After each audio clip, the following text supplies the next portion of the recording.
से प्रेरणा लेकर आज तक नेतनार का एक कैंप 2013 से सुरक्षा कैंप था, अब वो सेवा कैंप बनकर आदिवासियों की सेवा करेगा। मुझे बड़ा हर्ष है कि छत्तीसगढ़ शासन ने भी इसका नाम शहीद वीर गुंडाधुर के नाम से रखा है। ये हमेशा हमें याद दिलाएगा कि एक जमाने में यहां एक साथ 6 पुलिस कर्मियों की हत्या कर दी गई थी।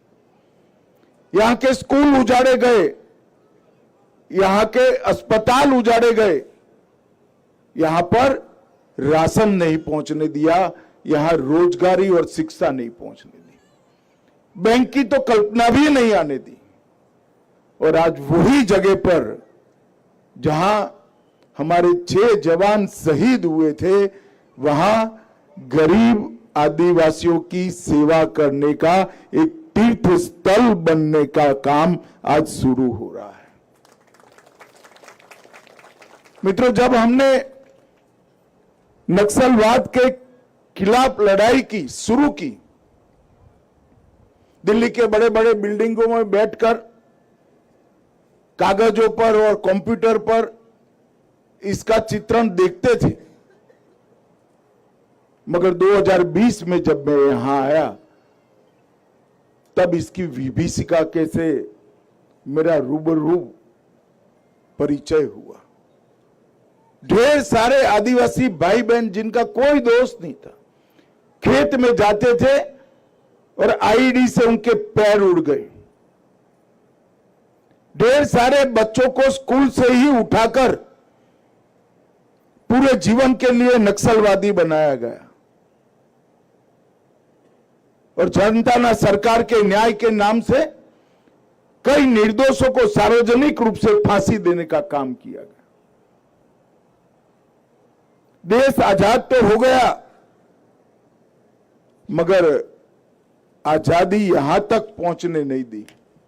ना बिजली आई, ना पानी आया, ना स्कूल रही, ना सरकार का सस्ता अनाज का फायदा मिला।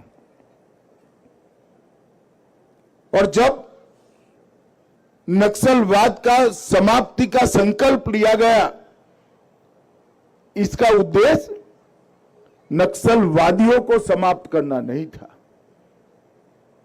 उसका उद्देश्य इस क्षेत्र के गरीब आदिवासियों के जीवन में वो सभी सुविधाएं जो बड़े बड़े शहरों में होती है, वो आपके बच्चों के लिए ला पाए, ये हमारा उद्देश्य था।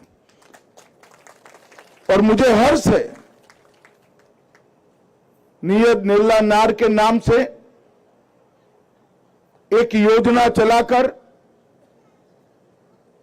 हमारे मुख्यमंत्री, उप मुख्यमंत्री और केदार कश्यप हर गांव में सस्ता अनाज की दुकान खोल रहे हैं, हर गांव में प्राथमिक स्कूल खोल रहे हैं, हर गांव के बीच में एक समूह पीएचसी और सीएचसी खुल रहे हैं, हर गरीब को घर तक पीने का पानी पहुंचाने का काम हो रहा है, आधार कार्ड बन रहे हैं, राशन कार्ड बन रहे हैं। हर महीना प्रति व्यक्ति प्रति माह 7 किलो चावल गरीबों को दिया जाता है और 5 लाख तक का पूरा इलाज दिल्ली तक जहां भी जाना है वहां मुफ्त में करने का मोदी जी का योजना भी अब यहां तक पहुंच चुका है। मित्रों, मैं मानता हूं यह बहुत बड़ी उपलब्धि है और वो इसलिए संभव हुआ है कि आदिवासी कल्याण के नाम से जो लोग मशीन गने लेकर, बंदूक लेकर यहां भय और आतंक फैलाए थे, हमारे सुरक्षा बलों ने उनको समाप्त भी किया है। और हमने जो लोग पुनर्वास के लिए सहमति दिए, ऐसे 3000 युवक युवतियों को छत्तीसगढ़ सरकार और भारत सरकार मिलकर उनके पुनर्जीवन का, पुनर्वसन का काम कर रही है। ये 3000 में से भाइयों बहनों 2000 लोग ऐसे हैं जिनको अक्षर ज्ञान भी नहीं है, लिखना पढ़ना भी नहीं आता है। हमने प्रौढ़ शिक्षा का कार्यक्रम चलाकर यहां पर राष्ट्रीय स्वयंसेवक संघ के स्वयंसेवक उनको लिखना पढ़ना भी सिखा रहे हैं और एक बहुत बड़ी उपलब्धि इनके जीवन में उजियारा लाने की होने वाली है। नक्सलियों ने सालों तक एक गलतफहमी फैलाई कि हमारा विकास नहीं हुआ, इसलिए हमने हथियार उठाए हैं। मगर मेरी दृढ़ मान्यता है कि इस क्षेत्र का विकास इसलिए नहीं हुआ कि वो हथियार लेकर बैठे थे। वो चले गए, सरेंडर किए, अब विकास की शुरुआत हुई।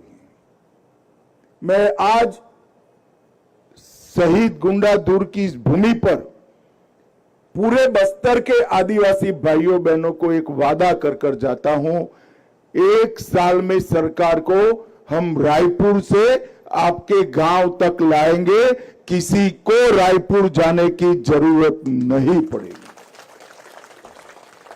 सरकार की हर सुविधा पर आपका इतना ही अधिकार है जितना दिल्ली, मुंबई, बेंगलोर, अहमदाबाद के लोगों का है। ये आपकी सरकार है। आपके जीवन में खुशियां लाना इस सरकार का उत्तरदायित्व है और इसीलिए एक कैंप की शुरुआत की है। और आज मैं आपको बताना चाहता हूं, कल मैं प्रेस कर कर देश भर को भी बताने वाला हूं कि बस्तर में अभी 196 कैंप है, लगभग 200 के करीब। उसमें से 70 कैंप को हम इसी प्रकार के सेवा गांव के अंदर 1.5 साल के अंदर परिवर्तित कर कर आदिवासी कल्याण का केंद्र बनाने वाले हैं। संयोग ही था कि कल मैं एनआईडी में गया था। एनआईडी के प्रोफेसरों के साथ भोजन के बाद मैंने एक छोटी सी ब्रीफ मीटिंग की है। उसके बाद वो गृह मंत्रालय में आएंगे और डिटेल चर्चा करेंगे। हमने कैंपों को अच्छे तरीके से डिजाइन करने के लिए एनआईडी को प्रोजेक्ट देने वाले हैं और एक कैंप का डिजाइन कंप्लीट होगा, संपूर्ण होगा, जिसके अंदर बैंकिंग की भी सुविधा होगी, आपका आधार कार्ड भी बनेगा, आपका राशन कार्ड भी बनेगा, सरकार की योजना के पैसे यहीं से आपको मिल जाएंगे। कॉमन सर्विस सेंटर पर राज्य सरकार और केंद्र सरकार की 371 योजना का लाभ एक ही भवन में से आपको मिलेगा। बीसी सखी, बैंकिंग सखी भी यही बैठी होगी। आपके कौशल की ट्रेनिंग अभी तो सिर्फ 2-3 चीजों की ही शुरुआत की है, सिलाई का काम और इमली को खाने लायक बनाने का मशीन और धान को छड़ने का काम, मगर ढेर सारी गतिविधियां यहां जोड़ी जाएगी। और सबसे बड़ी बात है, 3 माह पहले ही विजय भाई को मैंने गुजरात भेजा था। हमने डेयरी का मॉडल भी एनडीडीबी के माध्यम से हमारे हर गांव में डेयरी भी आएगी और हर आदिवासी बहन को 2 पशु देने का काम भारत सरकार और केंद्र सरकार मिलकर करेंगे। ये डेयरी ने हमारे गुजरात में चमत्कारिक परिवर्तन किया है। आज 36 लाख बहनों को लगभग 90,000 करोड़ रुपया इनकम होता है। 1,36,000 करोड़ अमूल का टर्नओवर है, उसमें से 90,000 करोड़ रुपया वो बहनों के पास वापिस जाता है। यहां पर पानी भी है, हरियाली भी है। पशुपालन की विधा अगर यहां आ जाती है तो बहुत बड़ा परिवर्तन होगा और ये विकास की शुरुआत मुझे आनंद है कि हमारी आदिवासी बहनें करेगी। 1-1.5 साल छत्तीसगढ़ सरकार अहरनिश मेहनत कर कर एक कैंपों को, सुरक्षा कैंप को सेवा कैंप में बदलने के लिए मेहनत करेगी और भारत सरकार भी हर प्रकार की सुविधाएं मेरे आदिवासी भाइयों बहनों के लिए देने के लिए तैयार है। सम्माननीय प्रधानमंत्री मोदी जी ने भी आग्रह रखा है कि नक्सलवाद समाप्त हो गया ऐसा मानकर चैन की नींद नहीं सोना है। नक्सलवाद तभी समाप्त माना जाएगा जब नक्सलवाद ने जो नुकसान किया है वो हम 5 साल के अंदर भरपाई कर कर इस सभी गांवों को हमारे ऊर्जावान आदिवासी गांवों में बदले। और इसके लिए हमने बस्तर ओलंपिक, आदिवासियों के खेल को बढ़ावा देने के लिए, और बस्तर पंडुम, आदिवासी साहित्य, भाषा, संगीत, कला, नृत्य, अलग अलग प्रकार के विविध पकवान, इसको विश्व प्रसिद्ध करने के लिए बस्तर पंडुम, ये 2 कंसेप्ट हमने शुरू किए हैं। जैसे मैंने डेयरी की बात करी, इसी तरह आपके लिए बनाई एक राष्ट्रीय स्तर की कोऑपरेटिव के माध्यम से वनोपज का भी अच्छे तरीके से पैकेजिंग, ब्रांडिंग और मार्केटिंग तीनों करने का हमने संकल्प लिया है। और मैं मानता हूं कि डेयरी और वन उपज, ये दोनों मिलकर यहां पर रोजगारी का एक नया युग शुरू करेंगे। मित्रों, जब गांव में बिजली आती, अभी बहन कह रही थी हमारे गांव में बिजली आ गई है, हमारे गांव में शुद्ध पीने का पानी आ गया है और मुफ्त चावल मिल रहा है, तब आपके जीवन के अंदर बहुत बड़ा परिवर्तन होगा। अब धान उगाइएगा जरूर, मगर वो धान आपका सरकार 3100 रुपया से खरीद लेगी, आपके खाने का चावल सरकार मुफ्त में देगी।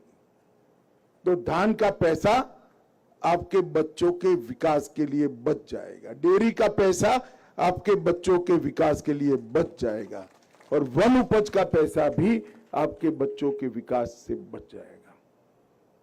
सरकार ने आरक्षण की व्यवस्था की है आदिवासी भाइयों बहनों के लिए।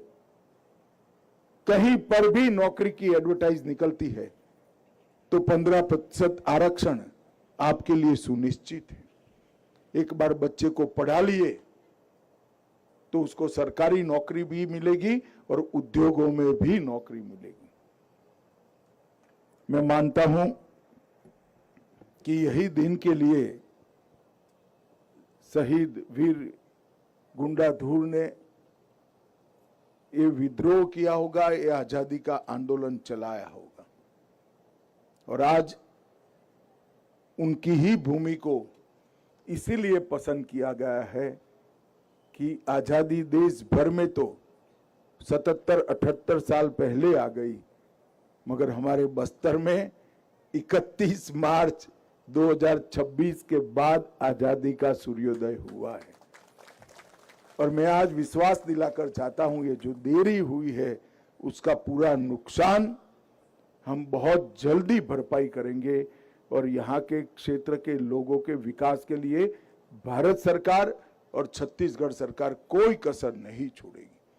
मेरा आप सबसे एक ही निवेदन है, ढेर सारे लोग आएंगे, अलग अलग प्रकार की बातें करेंगे, विकास को रोकना कभी विकास को लाता नहीं है। विकास को हम गति देंगे तो ही विकास का फायदा हम तक पहुंचेगा।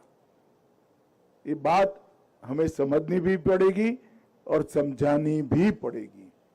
अंत में फिर से एक बार गांव के सभी आदिवासी भाइयों को मन पूर्वक बहुत बहुत शुभकामनाएं देना चाहता हूं कि आज आपके गांव से जो शुरुआत हुई है, ये पूरे बस्तर में 70 कैंप जब ऐसे बन जाएंगे, ये हमारे लिए एक नया आजादी का भी दिन होगा और सूर्योदय का भी दिन होगा।